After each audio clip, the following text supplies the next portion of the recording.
Hello everyone, English class में आपका स्वागत है। आज हम बात करने वाले हैं ग्रामर के बहुत ही common but important topic voice की। तो इससे पहले हम ये देखते हैं कि वॉइस बेसिकली होता क्या है। वॉइस वर्ब का वह फॉर्म होता है जिसमें ये पता चलता है कि सेंटेंस में सब्जेक्ट क्या कर रहा है। सब्जेक्ट कुछ काम कर रहा है या उसका खुद का ही कुछ काम हो रहा है। तो काम होने पर वह सब्जेक्ट जो होता है वो ऑब्जेक्ट का काम होता है। वो असल में तो सब्जेक्ट का काम नहीं होता, सब्जेक्ट ऑब्जेक्ट बन जाता है। तब ऐसा होता है कि उस पर ही कुछ घटित हो रहा है। आगे इसके पढ़ने से पहले हम ये देखते हैं थोड़े से सेंटेंसेस, जिससे हमें थोड़ा सा पता चलेगा कि एक्टिव और पैसिव के सेंटेंसेस कैसे होते हैं। तो ये जो टेबल है अपने पास दो,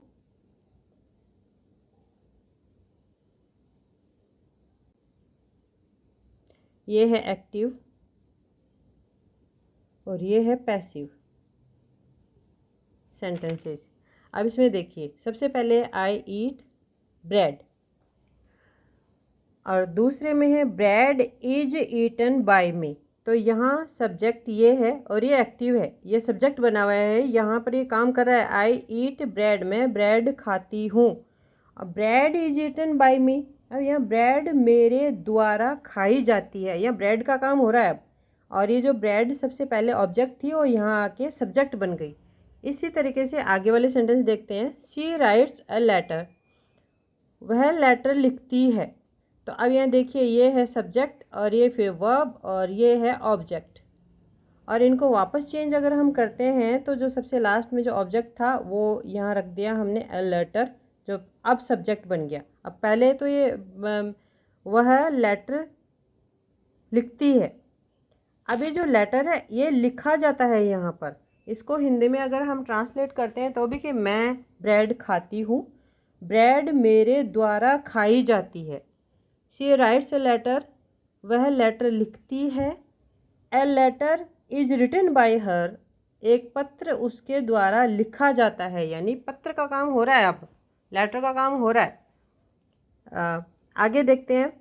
we like good movies, again same sentences है।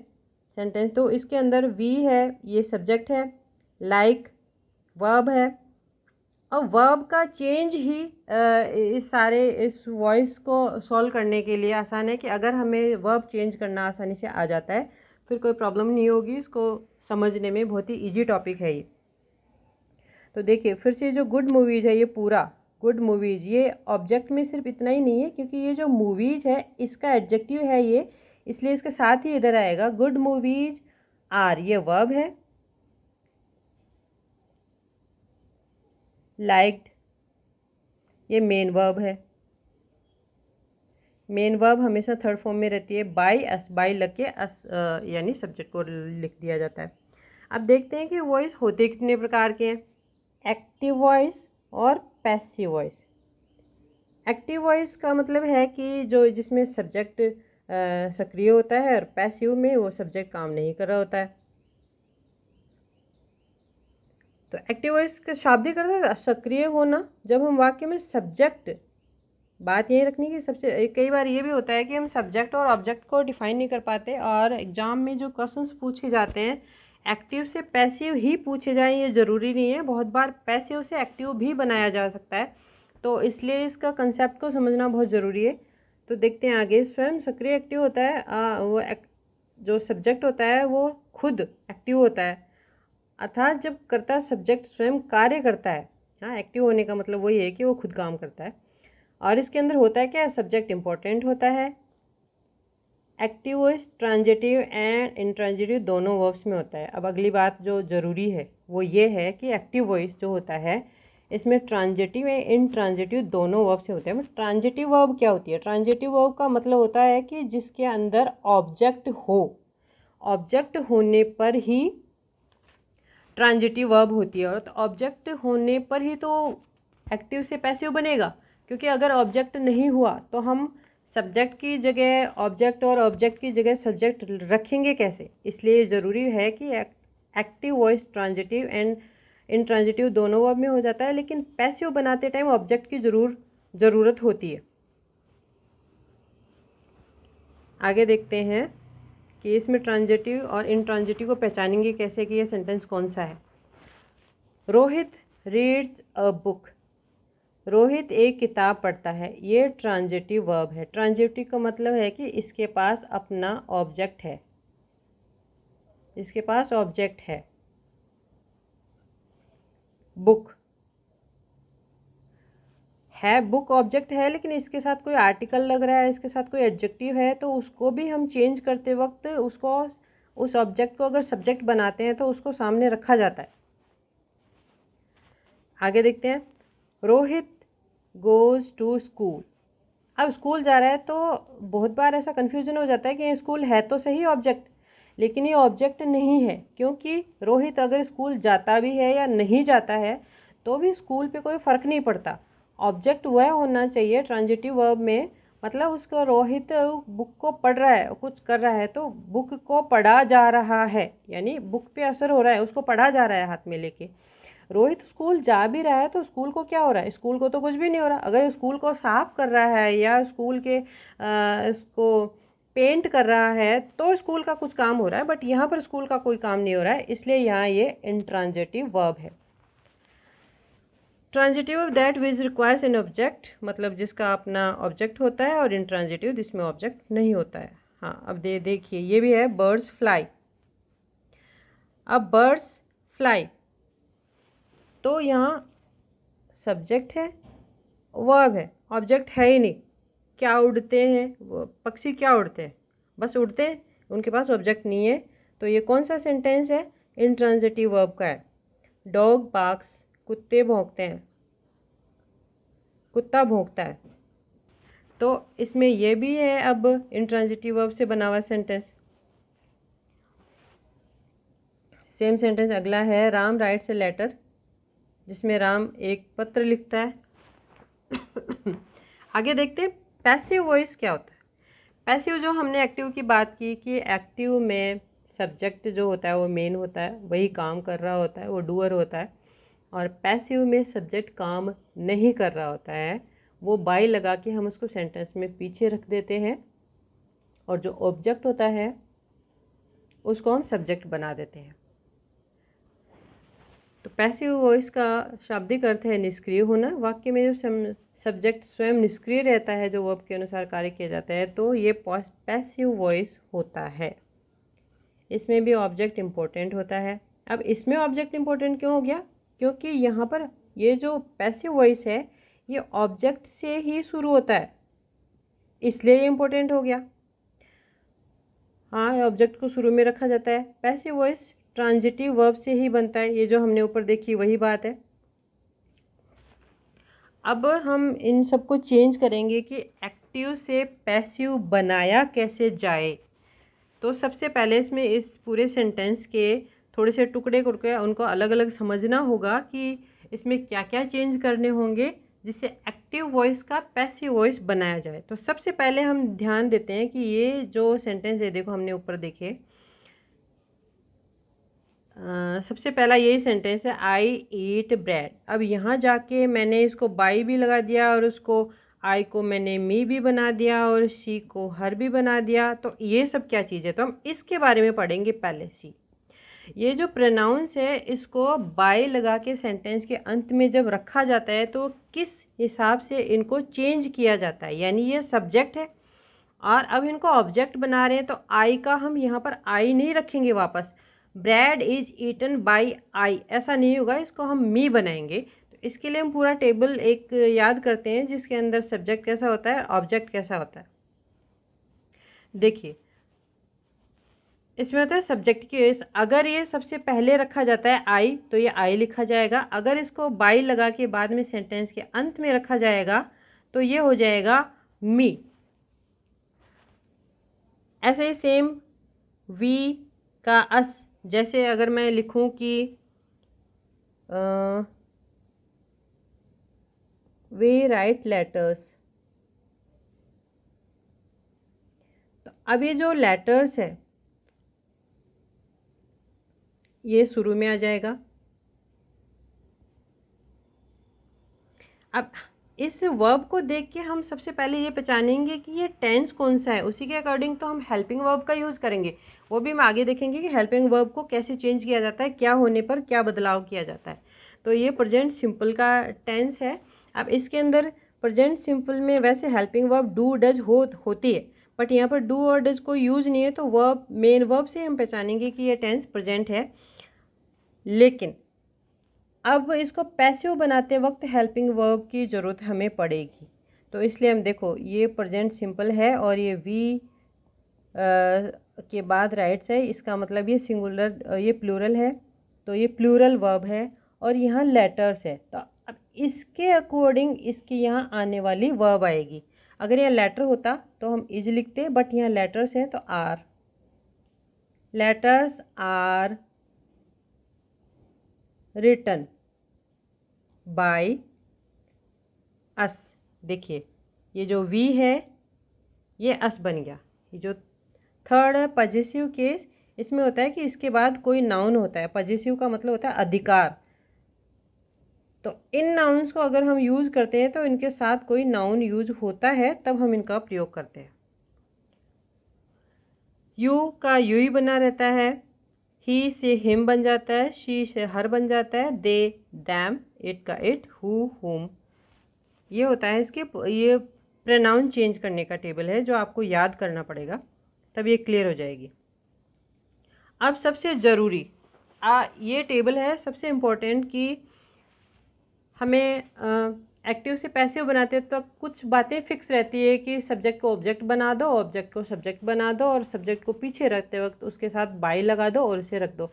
बट ये ज़रूरी नहीं है, कई बार हम उसे बाई लगा के सब्जेक्ट को नहीं भी लिखते हैं, वो हम आगे देखेंगे। सबसे ज़रूरी बात जो है वो है वर्ब्स को चेंज करना।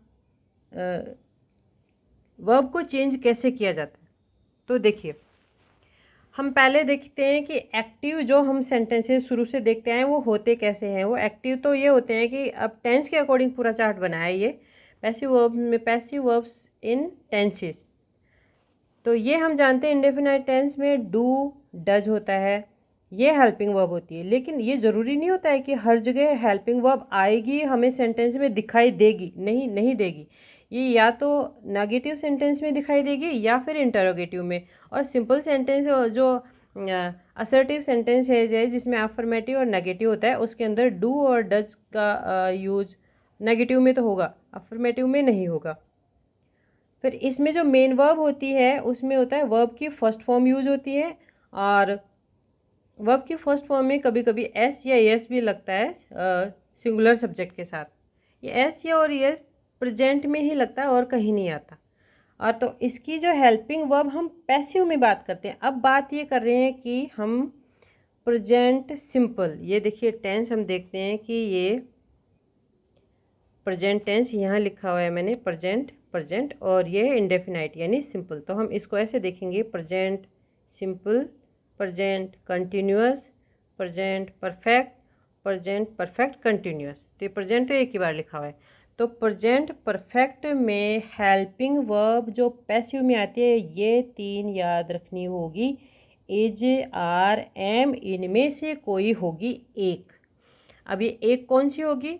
अकॉर्डिंग टू ऑब्जेक्ट, जो ऑब्जेक्ट होगा उसका नंबर क्या है, कि वो प्लूरल है कि सिंगुलर है कि वो फर्स्ट पर्सन है, इन तीनों में से उसका ध्यान दिया जाएगा। और जो मेन वर्ब है पैसिव में, अब देखिए मेन वर्ब जो एक्टिव सेंटेंसेस में ये तो सारी अलग अलग है। देखो यहाँ पर ये है वर्ब की first form ING, third verb और ये फर्स्ट फॉर्म आईएनजी, ये है इतना सारा। बट यहाँ पूरे में इस पूरे ऊपर से नीचे तक ये वर्ब की थर्ड फॉर्म ही है, इसमें और कुछ है ही नहीं। तो इसको याद करने की ज़रूरत ही नहीं है कि पैसिव बनाएंगे जब हम एक्टिव से तो मेन वर्ब की कौन सी वर्ब यूज करेंगे? ऑलवेज थर्ड, ऑलवेज, ये याद हो गई। अब बात करते हैं हम इस वाले टेबल की जो पैसिव वॉइस की हेल्पिंग वर्ब्स हैं इसकी। ये असल में देखिए इसको ध्यान से अगर हम देखते हैं तो इसके अंदर हैज, हैव, हैड, डिड ऐसा कुछ भी नहीं आ रहा है। उस पूरी टेबल में टू बी वर्ब से बनी हुई पूरी टेबल है ये, जिसके अंदर इज, आर, एम, देखो is, are, am, being, has, have, been, being, और ये देखो बीइंग, बीन, ये सब। इकलौता हैज, हैव, हैड नहीं है, इसके साथ हैड, हैग्स में है बट हैज के साथ बीन है, हैड के साथ बीन, बीइंग है, इसलिए टू बी वर्ब से बनी हुई सारी टेबल। अब आगे बात देखते हैं। सबसे पहले प्रेजेंट इंडेफिनाइट का कोई अगर सेंटेंस है तो उसको पैसिव बनाते टाइम कंटिन्यूस वाली वर्ब्स जो है होती है इजार एम, वही हम ले लेंगे। अब कंटिन्यूस टेंस में अगर हम जाते हैं तो वही, क्योंकि वही सेम तो हो नहीं सकती, अदरवाइज इन दोनों में डिफरेंस कैसा होगा कि ये इजार एम यहाँ पर भी है, इजार एम वहाँ पर भी है। तो इसलिए हम इसमें लगाएंगे बीइंग।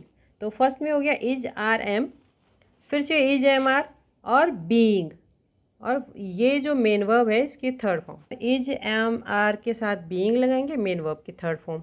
फिर परफेक्ट में पैसिव में एक्टिव में आता है हैज और हैव, वर्ब की होती है थर्ड फॉर्म।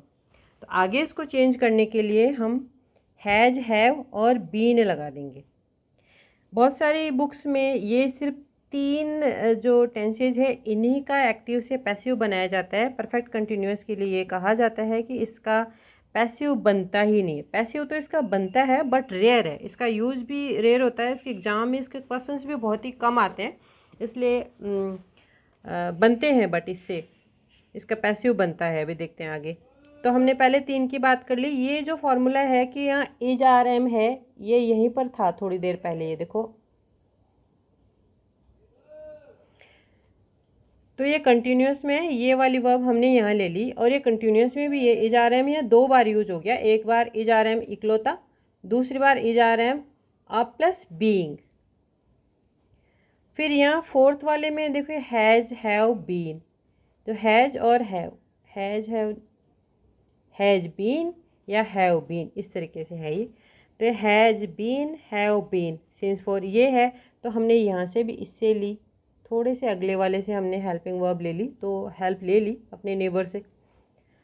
अब देखिए ये तो हो गया नॉर्मल बात, इसमें टेबल को याद करना बहुत ज़रूरी है। आगे देखते हैं कि परफेक्ट कंटिन्यूअस जिसके लिए इसके रेयर केसेस में ये बनता है बट बनता है। तो अब इसमें हैज़ बीन और हैव बीन तो ऑलरेडी है, तो फिर हम क्या करेंगे कि इससे पैसिव बन जाए। पैसिव वर्ब बनाने के लिए इसमें वापस से एक बार बीइंग लगाएंगे, तब जाके ये बनेगा अपना परफेक्ट कंटिन्यूअस में एक्टिव से पैसिव। आगे देखिए, ये पूरा का पूरा जो टेंस हमने देखा ये प्रेजेंट था पूरा यहाँ तक। अब पास्ट की बात करते हैं। पास्ट इंडेफिनाइट सबसे पहले। अब इसमें हेल्पिंग वर्ब होती है एक्टिव में डिड, और मेन वर्ब में होती है वर्ब की सेकंड फॉर्म।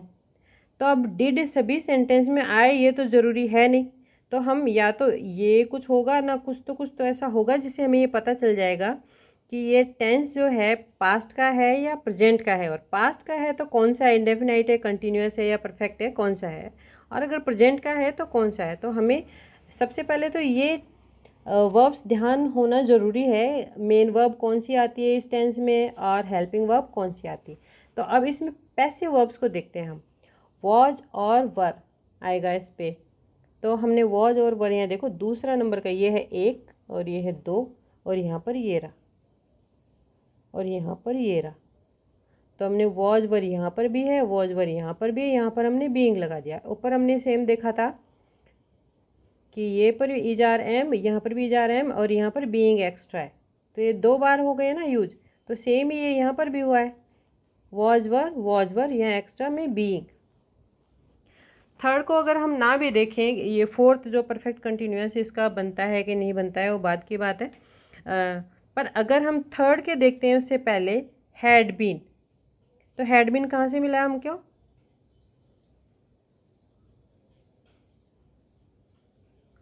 ये हैड बीन मिला है, सॉरी ये हैज़ बीन नहीं होगा, ये हैड बीन है।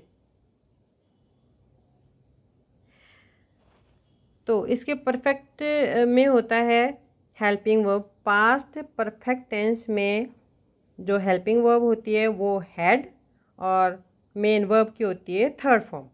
अब इसका जब पैसिव बनाते हैं तो हैड तो यहाँ है ही, और इसके साथ हम बीन और लगा देते हैं, मतलब ये वाला हैड बीन ये यहाँ पर आ गया ये। और ऐसा हमने ऊपर भी देखा था, देखो हैज़ बीन हैव बीन ये रहा।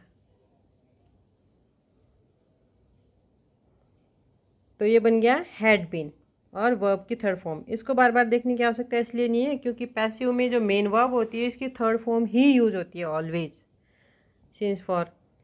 अब इसमें सेम वही है कि इसका टेंस बनता नहीं है, जो सारे टेंस है 3 है और उनके जो सब टेंस है वो प्रत्येक के 4 हैं, तो 12 पूरे टोटल टॉपिक इसमें आ जाते हैं। तो इसमें जो प्रेजेंट में है प्रेजेंट परफेक्ट कंटिन्यूस और पास्ट में पास्ट परफेक्ट कंटिन्यूस, और अगर फ्यूचर में देखते हैं तो फ्यूचर में 2 हैं जिनको हटाया गया है, एक तो प्रेजेंट फ्यूचर कंटिन्यूस और एक फ्यूचर परफेक्ट कंटिन्यूस। इन 4 को हटाने के बाद अगर जो बनते हैं 8 का ही पैसिव बनता है, बट ऐसा नहीं बनता, ऐसा नहीं है कि उनका बनता ही नहीं है, उनके यूजेज कम है इसलिए उनको मोस्टली कम पढ़ा या लिखा जाता है। आगे देखते हैं इसमें इंडेफिनाइट, हाँ ये पास्ट यहाँ ख़त्म हो गया। अब आता है फ्यूचर टेंस। फ्यूचर में सबसे पहले इंडेफिनाइट में विल शैल, ये क्या है, इसकी हेल्पिंग वर्ब है और ये मेन वर्ब जो वर्ब की फर्स्ट फॉर्म आती है। अब इसमें कंटिन्यूस में आता है विल बी शैल बी। अब देखो इसके अंदर विल बी और shall be, will be shall be, यहाँ पड़ोस से हमने ले लिया विल बी और शैल बी, और ये यहाँ पर भी है।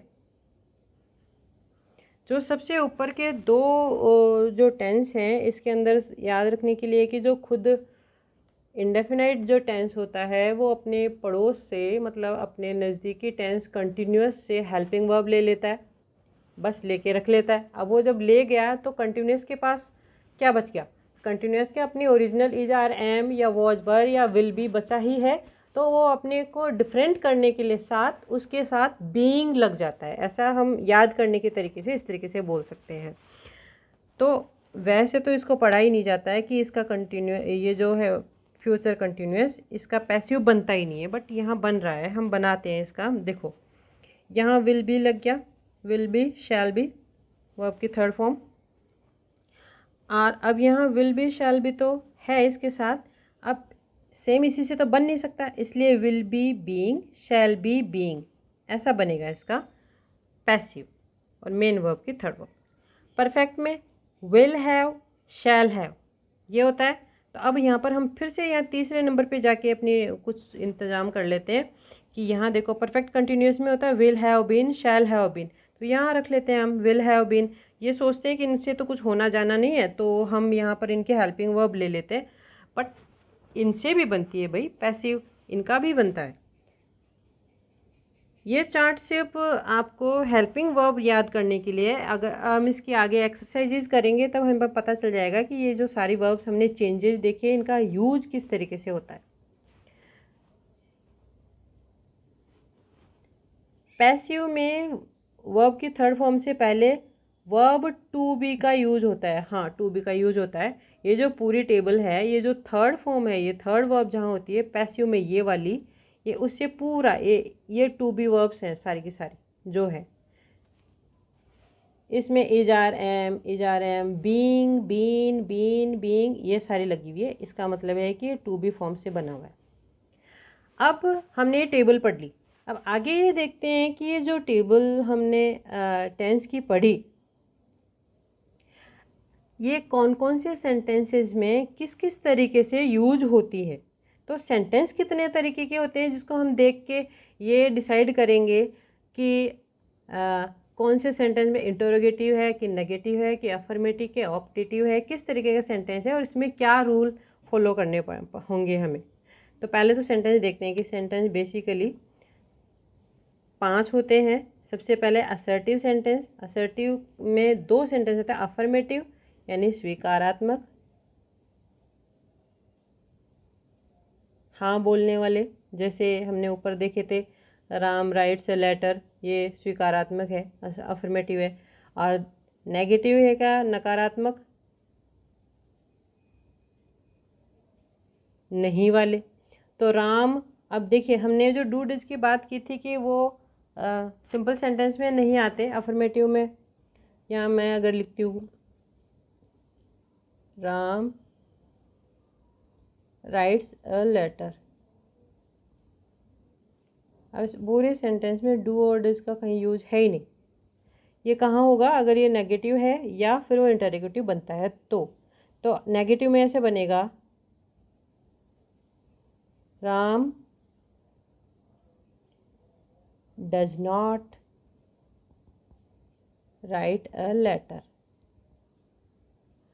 अब देखो यहाँ पर इसको भी हम थोड़ा सा चेंज देख लेते हैं। यहाँ राइट्स है और यहाँ पर सिर्फ राइट है। ये क्योंकि डज यूज हो चुका है तो एक सेंटेंस में एक बात से हमें टेंस का पता चल गया डज से, इसलिए इसमें ऐसे लगाने की आवश्यकता है ही नहीं। तो इस तरीके से हो गया। दूसरा इंटरोगेटिव सेंटेंसेस जो WH क्वेश्चन से बनते हैं या हेल्पिंग वर्ब क्वेश्चन से। हेल्पिंग वर्ब क्वेश्चन वो होते हैं जिसमें जो प्राइमरी ऑक्सिलरीज और मॉडल ऑक्सिलरीज, इनसे जो क्वेश्चंस बनते हैं वो हेल्पिंग वर्ब क्वेश्चंस होते हैं। हेल्पिंग जो मॉडल ऑक्सिलरी है वो भी हेल्पिंग वर्ब ही होती है। WH क्वेश्चन में 9 WH क्वेश्चंस होते हैं जिनसे WH क्वेश्चन से भी हमारा एक्टिव और पैसिव बनता है। वो भी हम आगे देखते हैं कि बनेंगे कैसे। इम्पेरेटिव सेंटेंस ऑर्डर वाले। अब ऑर्डर में ऐसे नहीं है कि किसी को आप काम करने के लिए कह ही रहे हो, वो आपका ऑर्डर मानने के लिए बिल्कुल पाबंद है ही है कि वो तो आपका कहना मानेगा, अदरवाइज उसको पनिशमेंट मिल जाएगा। ऐसा नहीं है। इसमें रिक्वेस्ट वाले भी हो सकते हैं, इसमें सजेशन वाले भी इम्पेरेटिव सेंटेंस हो सकते हैं। अगला है ऑप्टेटिव और एक्सक्लेमेटरी। आशीर्वाद वाले और आश्रय वाले, इनके जो पैसिव बनते हैं वो कम बनते हैं। एग्जाम्स में भी इनको बहुत कम पूछा जाता है। बेसिकली जो इम्पोर्टेंट जो सेंटेंसेज हैं वो ये हैं 3, असर्टिव, इंटरोगेटिव और इम्पेरेटिव। आगे देखते हैं कि किस तरीके से एक्टिव से पैसिव बनाया जाता है। इसमें क्या बातें हैं जो हम ध्यान रखते हैं। सिंपल और असर्टिव सेंटेंसेज में ये जो लिस्ट है अपनी 10-11 की, इनके ऊपर ध्यान रख के हम नियम फॉलो करेंगे कि सिंपल और असर्टिव सेंटेंसेस में क्या क्या रूल्स होते हैं जो हमें याद रखने होंगे कि ऐसा सेंटेंस देखने पर ये 5 चीज़ें इनके साथ लागू होगी या 2 चीज़ें इसके साथ लागू होगी। इस तरीके से इंटरोगेटिव में कैसे देखेंगे, WH वर्ड है तो हम उसका क्या करने वाले हैं, अगर हेल्पिंग वर्ब है तो हम क्या करने वाले हैं। इम्पेरेटिव में क्या होगा, ऑप्टेटिव, ये गलत है, बी गलत। ऑप्टेटिव सेंटेंसेस में क्या होगा, ये 5 तो जो सेंटेंस ऊपर थे वो थे ही। अब इसके अंदर डबल ऑब्जेक्ट सेंटेंस, कई बार होता है कि ऑब्जेक्ट एक है, जो हमने ऊपर सेंटेंसेस देखे वो सारे सिंगल ऑब्जेक्ट के थे, लेकिन डबल ऑब्जेक्ट के भी होते हैं कि I gave a pen to Ram. अब पेन और राम 2 ऑब्जेक्ट हो गए, इनको हम कैसे पैसिव बनाएंगे। एंड डबल पैसिव का मतलब है कि 2 सेंटेंस ही एक साथ आ जाएंगे कि police arrested a thief and sent him to the jail. तो उसको पकड़ा गया और जेल भेज दिया गया। तो ये 2 एक साथ सेंटेंस हो गए, तो इनको कैसे पैसिव बनाएंगे। पैसिव मॉडल ऑक्सिलरीज की इकलौती मॉडल से ही बनाया, वो क्वेश्चन नहीं बन रही है तो हम उनका पैसिव कैसे बनाएंगे।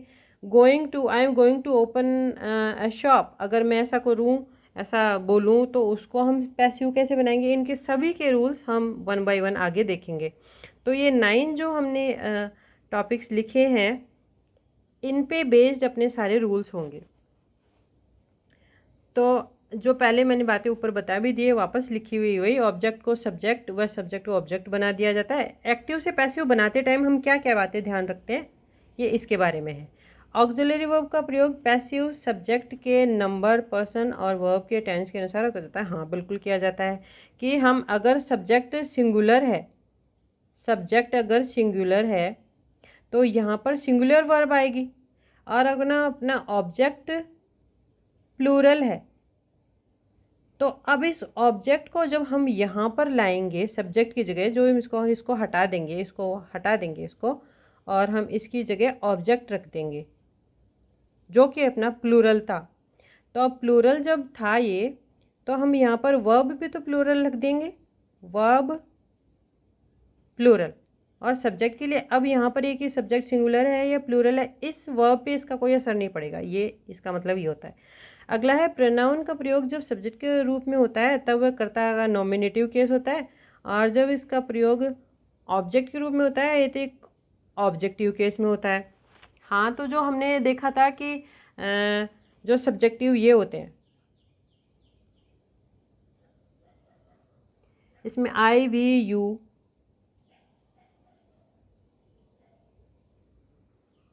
ही सी दे,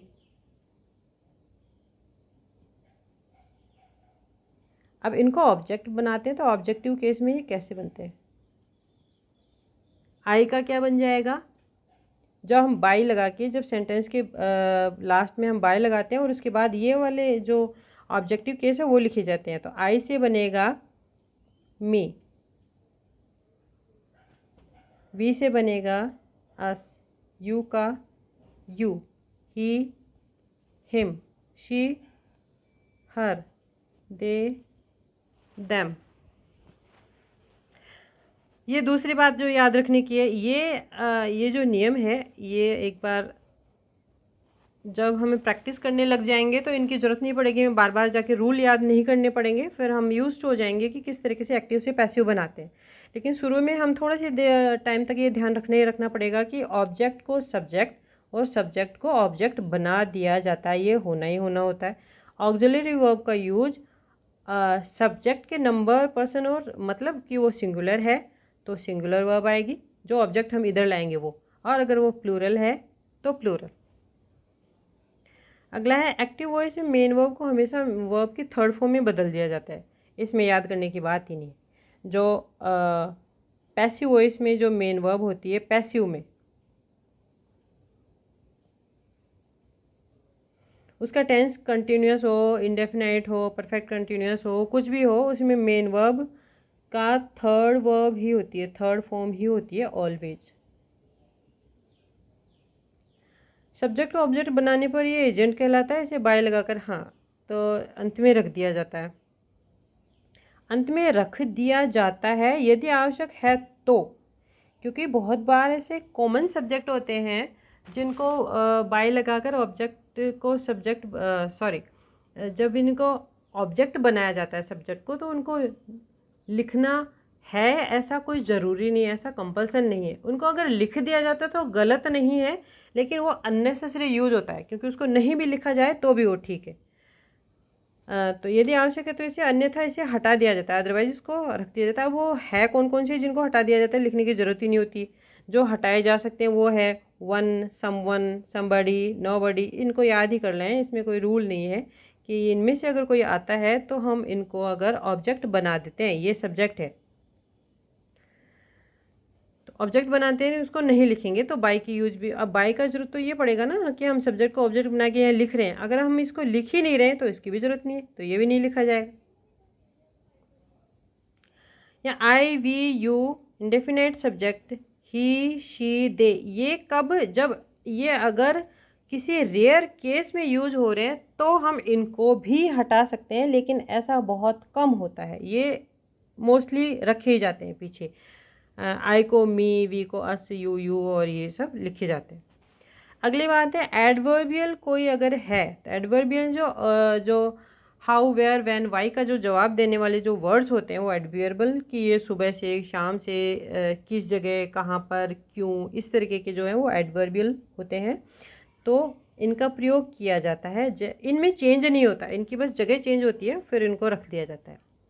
पैसिव वॉइस केवल ट्रांजिटिव वर्ब के साथ ही बनते हैं, ये हमने पहले भी देखा था, पैसिव वॉइस ट्रांजिटिव वर्ब के साथ ही बनते हैं। लेकिन जो हमने जो टाइप ऑफ सेंटेंसेस देखा था, इसमें एक थर्ड नंबर पे हमने देखा था इम्पेरेटिव सेंटेंसेस ऑर्डर वाले, तो उसमें अंदर वर्ब वो इंट्रांजिटिव होती है, लेकिन उसके भी पैसिव बनते हैं, हम आगे देखेंगे किस तरीके से।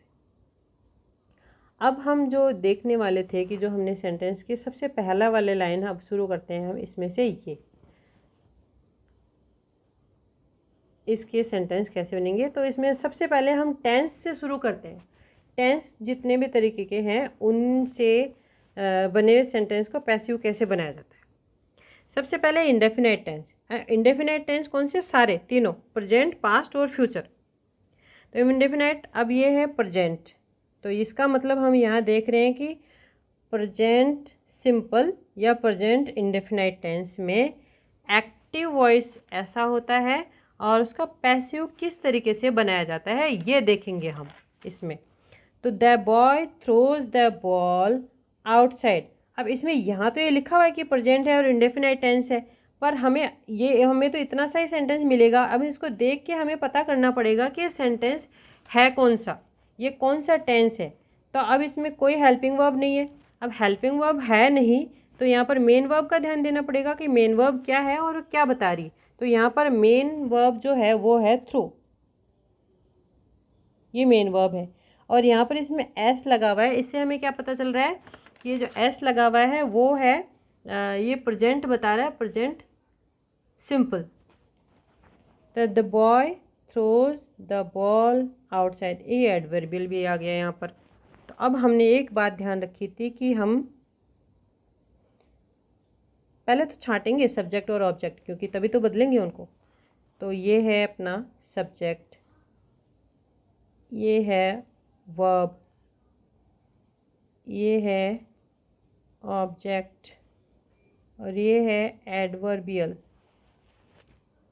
तो अब हालांकि सबसे लास्ट में आउटसाइड ये लिखा एडवर्बियल, लेकिन ये ऑब्जेक्ट नहीं है और इसको शुरू में रखा भी नहीं जा सकता। तो हमारा ऑब्जेक्ट तो बीच में है, ऑब्जेक्ट मोस्टली लास्ट में होता है, बट इस तरीके से इसको एडवर्ब्स आ जाए तो इसको हम पहले भी लिखते हैं, सेंटेंस ऐसा भी होता है। तो ऑब्जेक्ट यहाँ है, भले कोई प्रॉब्लम नहीं है, तब भी सब्जेक्ट हम इसी को ही बनाएंगे। तो द बॉल को हम सबसे पहले रखेंगे,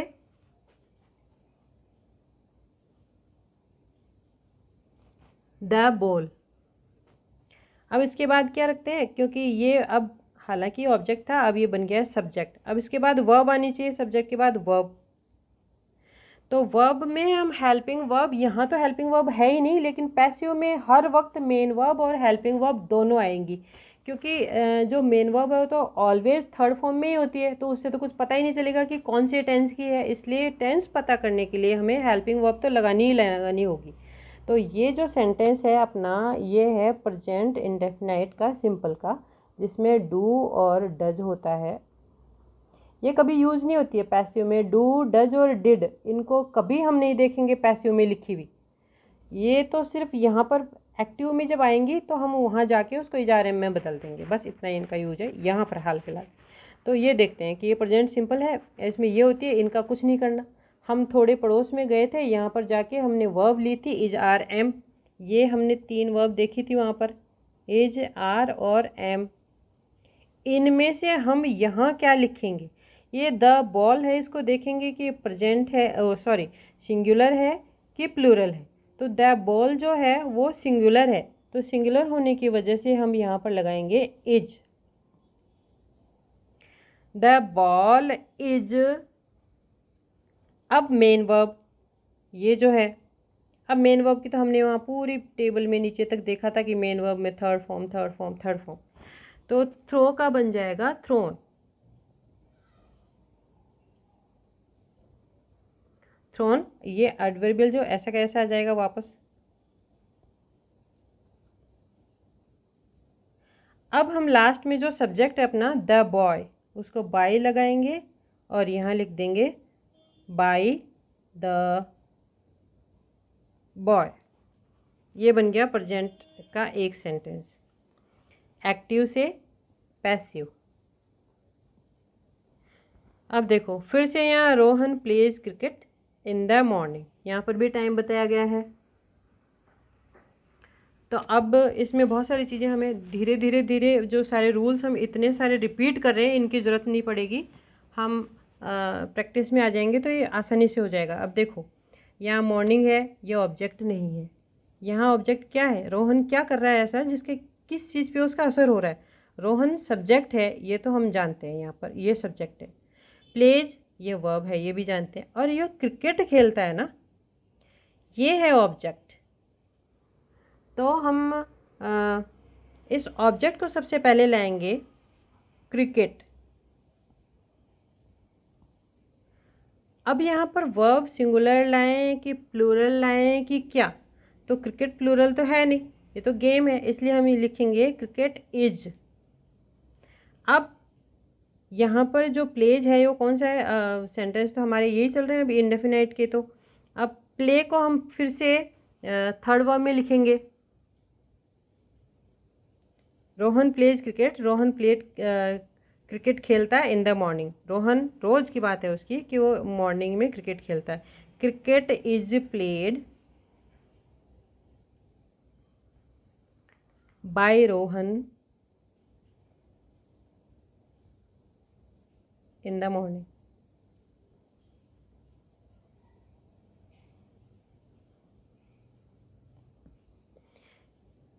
ये इसका पैसिव बन गया। आगे देखते हैं, रोहन राइट्स लेटर्स। फिर से ये सेंटेंस वही है, अब इसको हम थोड़ा सा जल्दी कर देते हैं। लेटर्स को हम इसको, ये जो ऑब्जेक्ट है इसको सब्जेक्ट बना देते हैं। लेटर्स क्योंकि प्लूरल है, अब ये तो सिंगुलर है, तो अब यहाँ लिखेंगे हम आर। Letters are written. इसमें बार बार सोचने की ज़रूरत नहीं है क्योंकि ये तो हमेशा ही यही होती है third verb. Letters are written by Rohan. अगला चलते हैं, Rohan does not write letters. अब देखो यहाँ पर एक चेंज आया, हमने देखा कि रोहन राइट्स, रोहन राइट। तो यहाँ एस लगा हुआ है या नहीं लगा हुआ है? यहाँ एस इसलिए लगा हुआ है कि इसमें कोई हेल्पिंग वर्ब नहीं है, इसलिए हमें ये टेंस बताने के लिए इसमें यहाँ लगा हुआ है। यहाँ डज यूज हो चुका है और हमने देखा था कि डज या तो नेगेटिव सेंटेंस में यूज होता है, डू डज जो हेल्पिंग वर्ब होती है, या फिर इंटरोगेटिव सेंटेंस में। तो ये नेगेटिव सेंटेंस है इसलिए इसमें डज नॉट आया। तो डज आने के बाद यहाँ पर राइट ओरिजिनल वर्ब ही आई। अब इसका कैसे बनाते हैं, तो हम लेटर्स को पहले ले आते हैं।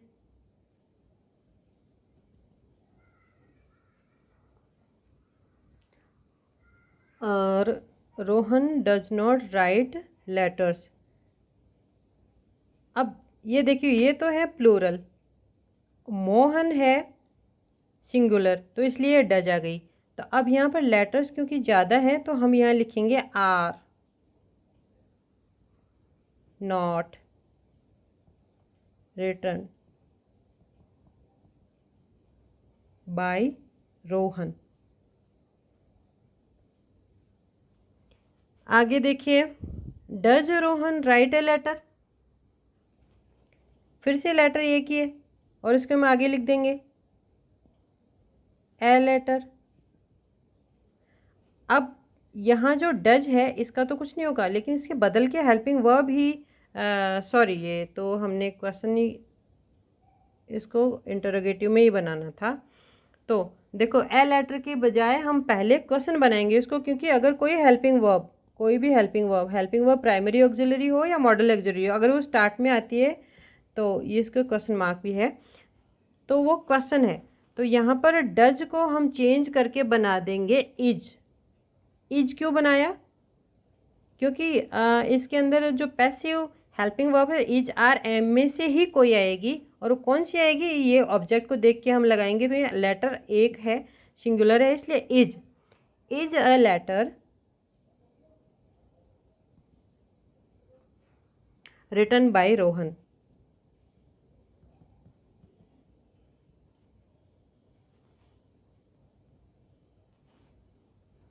ये सारे हो गए अपने इंडेफिनेट के प्रेजेंट के। डज रोहन नॉट, वो जो हमने ऊपर बनाया था वैसे ये भी बन जाएगा। अब आगे देखिए, आगे पास्ट में लिखा हुआ है मिसेस गुप्ता, ये गलत लिखा हुआ है यहाँ पर, यहाँ है कुक्ड। पास्ट है तो सेकंड फॉर्म आएगी, मिसेस गुप्ता कुक्ड फूड। अब हम ये देखेंगे कि इसको ऑब्जेक्ट को सब्जेक्ट, सब्जेक्ट को ऑब्जेक्ट, बाय लगा के सब्जेक्ट को रख देंगे, और हेल्पिंग वर्ब जो भी टेबल में हमने देखी थी वो यहाँ रख देंगे। तो सबसे पहले हम यहाँ रख देते हैं फूड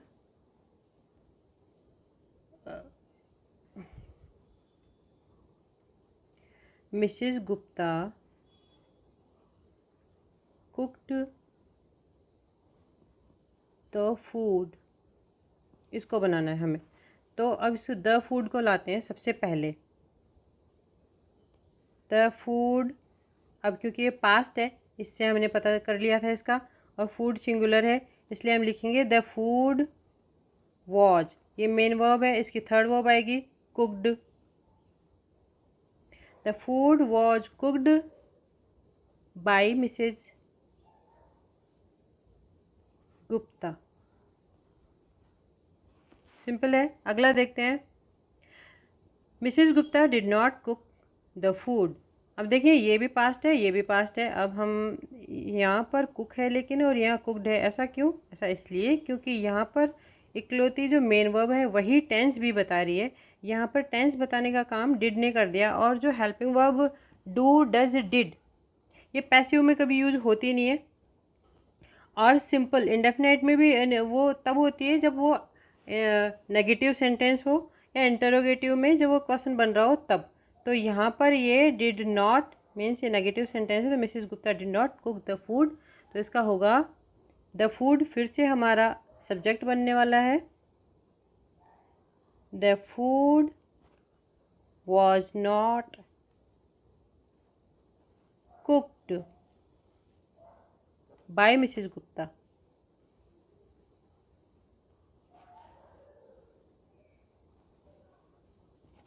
अगला, I wrote a letter.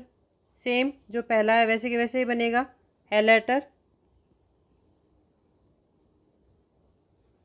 Was written by me.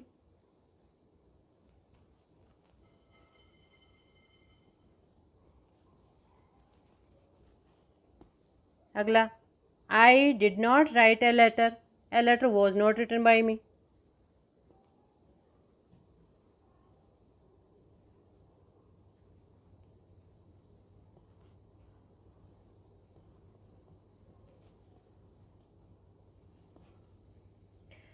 Did I write a letter. अब यहाँ पर हेल्पिंग वर्ब डिड है, तो हम इसको जो क्वेश्चन बनाएंगे तो डिड से ही वापस कहीं ये यूज हो जाएगी? नहीं, ये बिल्कुल नहीं होगी। यहाँ पर जो ये है पास्ट इंडेफिनाइट या पास्ट सिंपल टेंस, तो इसके जो हेल्पिंग वर्ब पैसिव में यूज हो रही थी वो थी वॉज या वर। इन दोनों में से, वॉज वर में से कोई यहाँ पर आएगा, तो ए लेटर है इसलिए सिंपल हो गया। अब यहाँ ये क्वेश्चन है, डिड फर्स्ट में आए तो हमें जो वॉज है ये भी पहले ही रखनी पड़ेगी, तो इसलिए हम वॉज से ही सेंटेंस शुरू करेंगे क्वेश्चन बनाने के लिए। Was a letter written by me.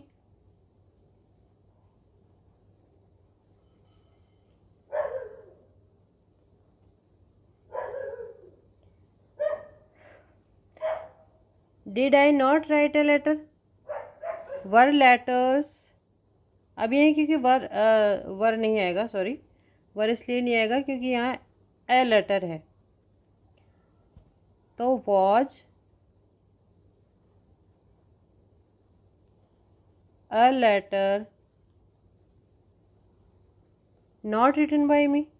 Not written by me ये इस तरीके से हो जाएगा, इजी है। अब ये कुछ सिंपल सेंटेंस है जो तो यार मैं आपको बोल के सुना देती हूँ। देखिए, the police investigated the case, तो इसमें हो जाएगा the case was investigated. Was क्योंकि ये सेकंड फॉर्म है तो यहाँ हो जाएगा was. The case was investigated.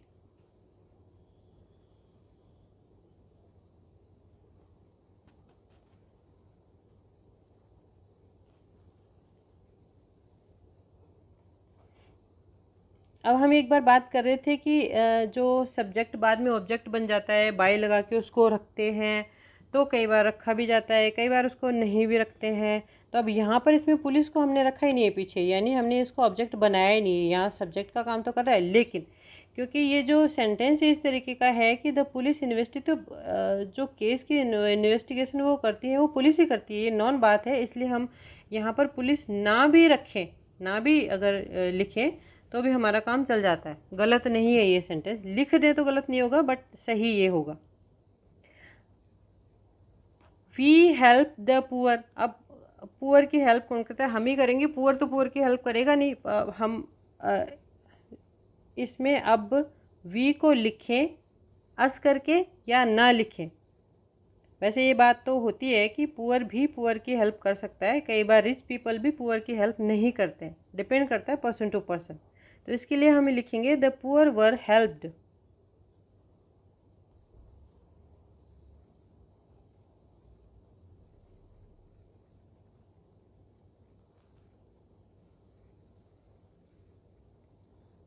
The poor were helped.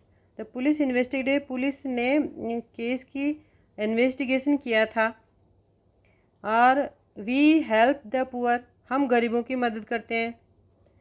The poor, sorry ये तो सेंटेंस में इसमें नहीं, ये पास्ट में नहीं है, वी हेल्प्ड नहीं है, ये है हेल्प। तो यहाँ पर इसकी जगह हम लिखेंगे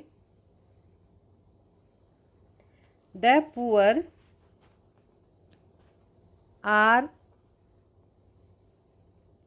हेल्प्ड, क्योंकि वी हेल्प है यहाँ प्रेजेंट टेंस है, इसलिए ये ऐसा है।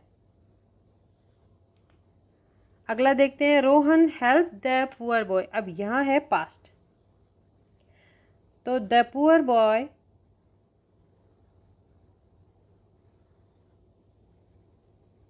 हेल्प्ड यानी पास्ट, तो क्या लिखेंगे हम यहाँ पर, was. The poor boy was helped.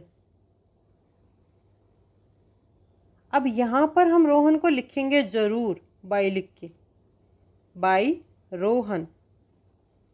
Rohan क्योंकि कॉमन नहीं है, तो एक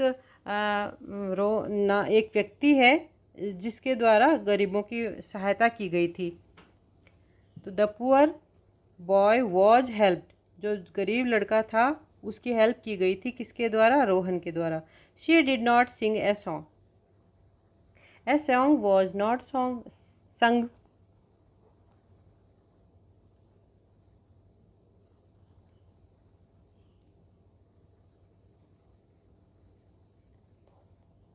बाई हर, यहाँ सी को हम हर बना के लिखेंगे। People did not admire your action, did not. Did not का मतलब है कि ये पास्ट टेंस है और यहाँ पर वॉज वर्ब में से आएगा और सिंपल भी है, तो लिखेंगे हम योर एक्शन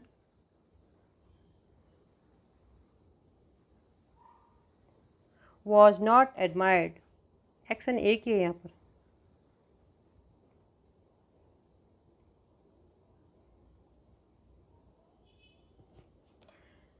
अब आगे चलते हैं फ्यूचर में। अब फ्यूचर में हमने एक देखा था, जनरली बुक्स में देखने को मिलता है कि फ्यूचर सिंपल का पैसिव बनता है, परफेक्ट का बनता है, बस दो का ही बनता है। नहीं, कंटिन्यूस का भी बनता है, परफेक्ट कंटिन्यूस के भी बनता है, बट रेयर। तो फ्यूचर को देखते हैं हम। Rohan will write a letter, Rohan will write a letter. तो रोहन, अब यहाँ पर हमने जो टेबल में देखा था कि फ्यूचर सिंपल में हेल्पिंग वर्ब होती है विल और शैल, और पैसिव हेल्पिंग वर्ब जो इनके बन के आती है वो इनके साथ बी और लगाते हैं, विल बी, शैल बी। तो अब हम इस लेटर को लिखेंगे, इस सेंटेंस को लिखेंगे, ए लेटर, लेटर है क्योंकि सिंगुलर है, विल बी रिटन। कौन लिखने वाला है इसमें, बाय रोहन। तो रोहन के द्वारा ये लिखा जा रहा है, इसलिए हम इसको लिखेंगे a letter will be written by Rohan. अगला है आई शैल राइट ए लेटर, तो इसका होगा a letter will be written. अब यहाँ पर आई शैल है, आई और बी के साथ शैल यूज़ करते हैं। वैसे इन मॉडर्न इंग्लिश शैल का कोई ज़्यादा यूज है नहीं, मॉडल में ये यूज़ होता है। यहाँ विल भी लिखा जाता है। सिंपल फ्यूचर के लिए I will write a letter भी इक्वली इतना ही सही सेंटेंस है जितना कि ये है। चलो पैसिव बनाते हैं इसका, a letter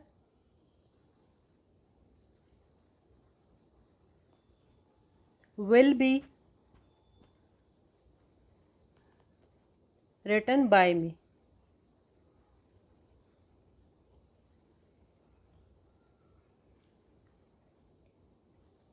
she will like me, तो she will like me। अब ये जो me है ये ऑब्जेक्ट है, अब इसको हम सब्जेक्ट बनाते हैं। तो अब जैसे ये सब्जेक्ट है तो I ऐसा लिखा हुआ है, I shall be liked। सबसे आसान इसमें ये वर्ब होती है जो मेन वर्ब होती है, इसको क्योंकि हमेशा इसका थर्ड वर्ब भी यूज होती है। तो I shall be liked by her. आगे देखिए, I shall not write a letter. तो I shall not write a letter में ए लेटर। अब फिर से हम ये बार बार हम एक ही चीज़ पे ध्यान दे रहे हैं कि ये जो ऑब्जेक्ट है ये सिंगुलर है कि प्लूरल है, क्योंकि इसके आगे आने वाली वर्ब इस पे डिपेंड करती है कि ये वाला ऑब्जेक्ट क्या है जो कि अब सब्जेक्ट बनने वाला है। तो a letter will not be written by me. Last में देखते हैं shall I write a letter, ये क्वेश्चन है इसमें। अब तो शैल जो है वो तो आई के लिए साथ है, अब यहाँ पर ए लेटर है तो इसके लिए हम क्या लिखेंगे, will. Will a letter be written by me.